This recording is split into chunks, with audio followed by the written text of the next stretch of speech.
नमस्ते दोस्तों, स्वागत है आपका मेरे चैनल गपशप टेल्स विद पूजा में। आज की कहानी रिश्तों के उन पहलुओं पर है जिन्हें समाज जल्दी जज कर लेता है, लेकिन समझने की कोशिश कम करता है।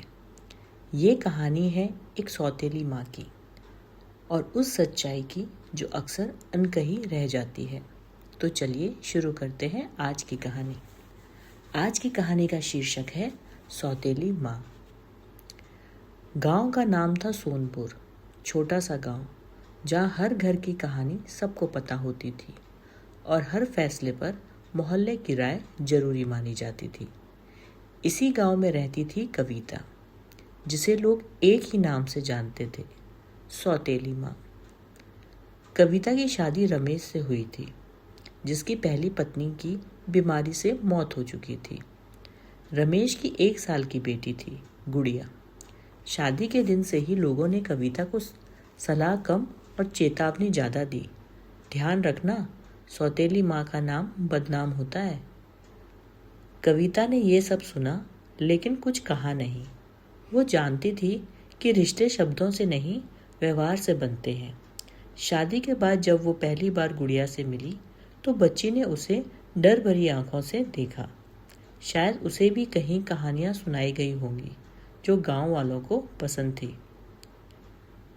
कविता ने कभी जबरदस्ती माँ बनने की कोशिश नहीं की। वो चुपचाप गुड़िया के कपड़े धोती, उसके लिए खाना बनाती और रात को उसकी किताबें सजा देती। गुड़िया बीमार होती तो कविता रात भर जागती, लेकिन सुबह कोई नहीं कहता, देखो सौतेली माँ ने कितना ध्यान रखा।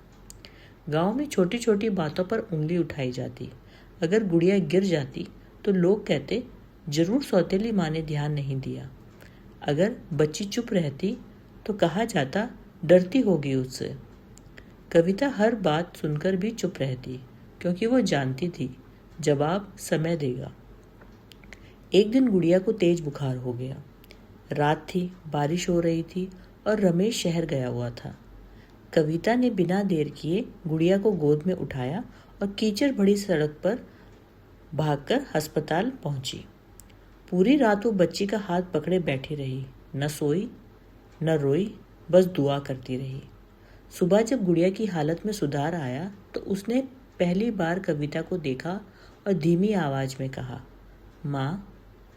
कविता की आंखों से आंसू बह निकले, लेकिन उसने खुद को संभाल लिया। उस एक शब्द ने उसके सालों के सब्र को सार्थक कर दिया। कुछ समय बाद स्कूल में मीटिंग थी। टीचर ने सबके सामने कहा, गुड़िया पढ़ाई में बहुत आगे बढ़ी है, इसकी परवरिश बहुत अच्छी हो रही है। पूरा गांव सुन रहा था।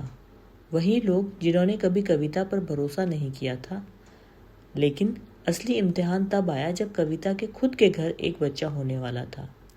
गांव वालों ने फिर से बातें बनानी शुरू करी। अब देखना, अपनी औलाद आएगी तो सौतेली बेटी को भूल जाएगी। कविता ने कुछ नहीं कहा।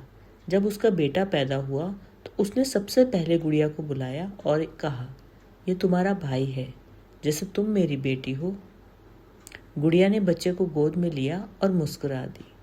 आज सोनपुर में जब कोई सौतेली माँ शब्द बोलता है तो लोग कविता का नाम लेते हैं।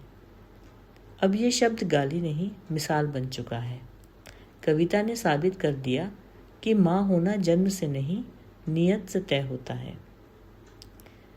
हर सौतेली माँ बुरी नहीं होती, लेकिन समाज का शक उसे बुरा बनाने पर मजबूर कर देता है। रिश्ते खून से नहीं, व्यवहार और जिम्मेदारी से बनते हैं।